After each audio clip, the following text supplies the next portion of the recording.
Some separations aren't born from hatred, but from silence, helplessness, and fate. What if the truth that can heal years of pain is hiding right in front of your eyes? What if the child you never knew you had is already calling someone else Papa? In this chapter, hearts break again, but not from hate, from love too long lost. Chapter 42A Emotions. Prema's heart clenched painfully every time she even thought about the reason behind her son Man's separation from happiness. A constant ache resided within her, a mother's guilt. She knew, somewhere deep down, she was also responsible for the devastation that had shattered his life. But not anymore. This time, she wasn't going to back away. She had made up her mind. She would bring happiness back into his life, even if it meant giving up her own pride. She would give him what his heart had silently craved for all these years. From a safe distance, Prema stood, observing the scene before her. Children laughed and played around a small garden, and among them, Abhi, her grandson, was happily running with others his age. Her lips trembled at the sight. Her eyes followed him as he went to a woman, said something with a smile, then ran off again to play. At first, Prema didn't notice the woman. But then her gaze locked onto her. A woman, around her own age. Who is she? Her heart whispered. A storm of emotions swirled inside her. Her soul asked with fierce urgency. Is Geet alive? Could it be? Could fate be that cruel, or kind? She knew that Man's happiness didn't just lie in Abhi. It lay in her too. In Geet. After some time, unable to hold herself back, Prema walked closer, and what she saw left her stunned to her core. Geet. There she was. Alive. Smiling. Holding a small child and encouraging her to walk. The baby looked no more than a year old. At that age, most children start taking their first tiny steps. Prema's breath caught in her throat. That child is Man's daughter, her heart screamed, pounding wildly in her chest.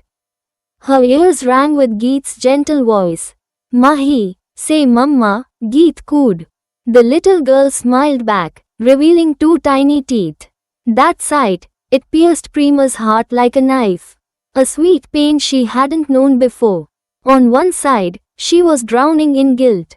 On the other, a surge of anger rose within her, but she knew, she had no right. She had once thought she'd never accept Geet. But now, she couldn't deny the truth. Babaji, please forgive me. What I did in my blindness, she whispered, her eyes glistening with unshed tears. Mahi was clever. When Geet helped her walk, she would take steps. But the moment Geet asked her to walk alone, she began crawling. A small smile touched Prema's lips despite her turmoil. Just then, Man arrived. He quietly walked up and stood beside his mother. Not a word was spoken between them, but he followed her gaze. And what he saw shattered him. Geet, alive. He didn't even see her first, his mother had. But now that he had, the world stopped spinning. Everything around him blurred, except her. And the small baby girl walking with her help. His eyes soaked in every detail. The child, her laugh, her clumsy crawl. Mahi, come to Mamma, Geet called again gently. Mahi started crawling toward her, and Geet giggled at her antic. You fraidy cat, she teased. Another voice answered, amused. Mom, she's not a fraidy cat. Just a wise girl. How come, Auntie? Geet asked curiously. She doesn't want to hurt herself. So she's careful. Where's Mamma? Talking to Catherine Mom. Poor her, Geet said, chuckling softly. She's a little annoyed. A little, Auntie? Yes, just a little. I'll be back, Geet. Okay, Auntie. Geet placed Mahi into her pram, but the baby suddenly began crying loudly. Alarmed, Geet picked her up. Mahi, shush, she whispered, gently rocking her. She tried giving her milk, but Mahi refused the bottle, crying harder. Geet's hands trembled. Mahi, what happened? She looked around helplessly. Maybe she should take her home. From behind, Prema and Maan watched everything, their hearts clenched with emotion. So close to her, yet Geet hadn't seen them. Prema felt like she was watching a reflection of little Maan. She knew those features. She could never forget them. Maan stood silently, fighting back the flood of emotions rising within him. His heart had always known the truth. But he had silenced it, trusting others more than himself. He had believed lies and never searched. And now, here she was, alive, and in her arms, his daughter. His blood, his flesh, his child. He never even knew she existed. Tears rolled down his cheeks, tears of happiness, anger, guilt, love, regret, and helplessness. His heart broke and bloomed all at once. Suddenly, a cry pierced the air. Papa! It was Abhi. He had fallen from the jungle gym. Geet instantly placed Mahi back into her pram and rushed to Abhi. Mahi cried louder, but Geet had no choice. She ran. Abhi! She gasped, lifting him into her arms. He was crying. Baby, where does it hurt? She asked, panic in her voice. He touched his forehead. A small swelling had formed. Geet gently rubbed the spot, blinking back her own tears. It hurts, Mama, Abhi whimpered. I know, baby, I know, she whispered, holding him tightly.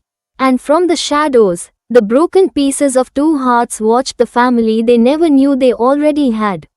Maan and Prema, silent, still, shattered. Anupama and Rosie, who had just arrived, also witnessed the moment. They were about to rush toward Mahi, but something made them stop in their tracks. Because something divine was unfolding in front of them. Mahi had suddenly gone quiet. Because now, she was in the most protective arms in the world, her father's arms. It was as if she recognized him instinctively. And why wouldn't she?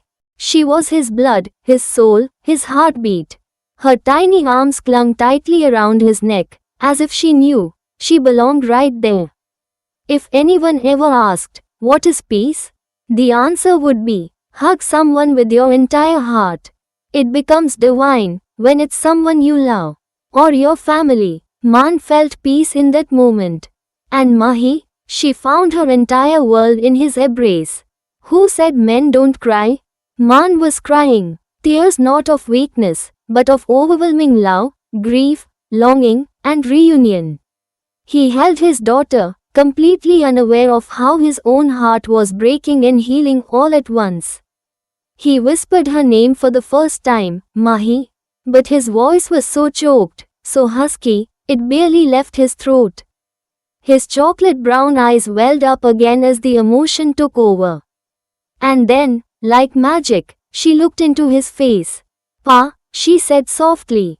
And smiled. That smile undid him, shattered him, redeemed him. He felt a joy no words could ever explain, a pure bliss he had never known.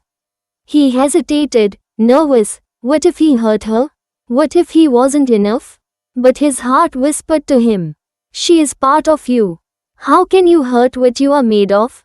He kissed her gently, as if she were a fragile dream he never wanted to wake from. When he met Abhi and the child called him Dada, he had felt fatherhood in his bones. But holding Mahi, this was different. This was creation, blood, soul. Not just fatherhood seen, but fatherhood felt. His eyes suddenly caught Abhi, still crying. Their gazes met. Dad, Dad, Abhi shouted. He had forgotten his pain, his fall, the bruise on his head. Nothing mattered anymore. He saw his father in front of him. And he ran, right out of Geet's arms. Man, Geet whispered, still facing away from him. Her voice trembled with 1,000 emotions. She didn't even have the courage to turn. Abhi crashed into his father's arms, sobbing loudly. Maan dropped to his knees and wrapped his arms around his son, tears flowing freely.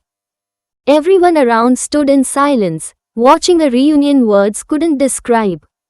They didn't need to understand. Their hearts did. Dad, you don't love Abhi anymore? Dad loves you so much, Abhi. Man replied, his voice shaking. Then why didn't you talk to me? Man stayed silent. What could he say? How could he explain? You talk to Mama every night, but never to me. You love Mama more than Abhi. The boy cried harder. I'm sorry, Abhi. Please forgive your dad. Man wept with him. He wasn't just apologizing for missing calls. He was begging forgiveness for not trying, for not searching, for believing others instead of his own heart. You know what? Tonight, I won't sleep at all, so I can talk to you. You always call Mama at night. Abhi pouted. Man smiled through his tears. Now Abhi won't stay awake anymore. Man chuckled softly, wiping his son's tears. They both came out of the hug, but the strain on their faces showed just how much they had missed each other. Man's gaze shifted to Geet. She was still standing at a distance, tears shimmering in her eyes. But the only thing he saw in her eyes now was guilt. And in his, accusation, regret, pain. Man, we can talk at home, she said, still without turning around. He replied quietly, nodding. He couldn't speak much. His throat was still a prisoner to all the emotions that swirled inside him. I'll call everyone, Prema said, wiping her own tears. Rocky, Anupama called, motioning to bring the car. Geet moved closer to Rosie and Anupama. She wanted to run and hug him, fall into his arms, confess everything, but something held her back. Man wasn't just angry, his eyes were fire.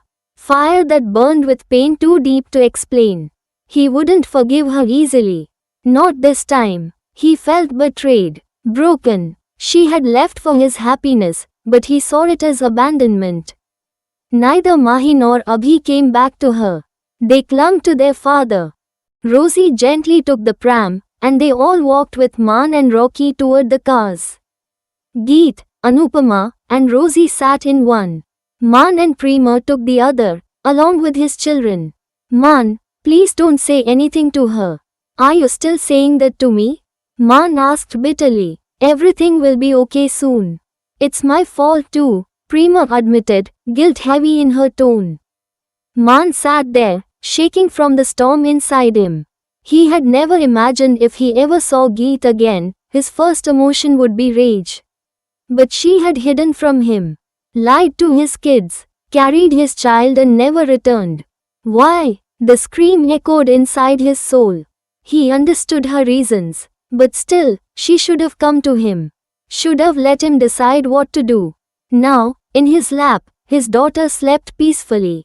His son leaned on his side, and he held them both as if he was afraid to lose them again. In the other car, Geet sobbed silently. Her chest heavy, her heart shattered. She had seen Man's eyes. She knew he hadn't moved on. He never would, but all she had received in return was accusation. All she ever wanted was his happiness. But now, all she had was his rage. Their car stopped in front of a mansion. The past had arrived at the doorstep of the present, and the future was waiting just inside. They say time heals everything, but what if time only deepens the wounds you hide? Two children, one man, and a woman who loved too much, all tangled in a fate written by silence. What will happen when words finally break free? Will the love return, or will the pain take its place? Stay tuned for chapter 43 only on the Velvet Story. Don't forget to like, subscribe, and share if this moment touched your heart.